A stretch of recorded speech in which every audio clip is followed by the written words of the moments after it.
পৌরাণিক হেসেলে সবাইকে স্বাগত। আজ আবারও একটি নতুন রেসিপি নিয়ে আপনাদের সামনে হাজির হয়ে গেছি।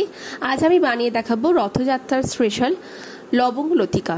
চলুন দেখে নেওয়া যাক আমি কিভাবে এটাকে বানাচ্ছি। প্রথমে এখানে আমি ময়দা নিয়ে নিয়েছি পরিমাণ মতন। এখানে দিয়ে দিচ্ছি সামান্য পরিমাণে লবণ, আর ময়ামের জন্য দিয়ে দিচ্ছি বেশ কিছুটা পরিমাণে ঘি। এখানে প্রায় 4 চামচ মতো ঘি আমি ব্যবহার করছি। এখানে যতটা বেশি আপনারা ঘি বা তেল ব্যবহার করবেন তত খাস্তা হবে। এবার এটাকে ভালো করে মিশিয়ে আমি এটাকে ডো তৈরি করে নিচ্ছি। দেখুন সুন্দরভাবে আমি এটাকে তৈরি করে নিলাম। এবার আমি পুর তৈরি করব। আমি খোয়া ক্ষীর দিয়ে পুর তৈরি করছি। প্রথমে আমি খোয়া ক্ষীরগুলোকে দিয়ে দিচ্ছি। এবার 1 কাপ মতন দুধ দিয়ে আমি এটাকে ভালো করে ঘন করে নেব। দেখুন ক্ষীরটা গলে এসেছে, আর এইভাবে এটাকে আমি ঘন করে নিয়ে নেব আস্তে আস্তে। আর এর সাথে আমি একই সাথে দিয়ে দেব ছোট ছোট করে আমি কিশমিশ কেটে রেখেছি, সেগুলোকে দিয়ে দেব একই সাথে পেস্তা আর কাজু।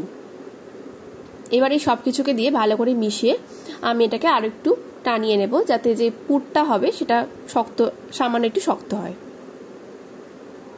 দেখুন বেশ কিছুক্ষণ নাড়ানোর পর কালারটা অনেকটা চেঞ্জ হয়ে এসেছে, আর এটা অনেকটা বেশ মাখা সন্দেশের মতন হয়ে এসেছে। এবার এটাকে আমি নামিয়ে নেব। আর লবঙ্গ লতিকায় আমি যে শিরাটা বানাবো তার জন্য এখানে আমি শিরাটা আগে থেকেই তৈরি করে নিচ্ছি। সেজন্য এখানে পরিমাণ মতো চিনি আর জল দিয়ে আমি এটাকে ফুটিয়ে নিচ্ছি। ফুটিয়ে নেওয়া হয়ে গেছে। এই সময় আমি এখানে এলাচের টুকরো দিয়ে দিচ্ছি। এই এলাচ দিলে পরে একটা ফ্লেভারটা সুন্দর আসে। দেখুন হালকা হালকা আঠা আঠা হয়ে এসেছে। এবার শিরাটাকে নামিয়ে নিলাম। এবার ওই যে ময়দাটা মেখে রেখেছিলাম সেখান থেকে ছোট ছোট লেচি করে নিয়েছি। এগুলোকে আমি লুচির মতন করে বেলে নিচ্ছি। খুব বেশি বড়ও করব না, আবার খুব ছোটও করব না, ঠিক এরকম পরিমাণে আমি এটাকে বেলে নেব এরকমভাবে। এবার যে পুরটাকে তৈরি করেছিলাম সেটাকে মাঝখানে দিয়ে আমি চারিদিক দিয়ে ভালো করে লবঙ্গ লতিকার যেরকম শেপটা দেয় সেইভাবে আমি এটাকে মুড়ে নেব।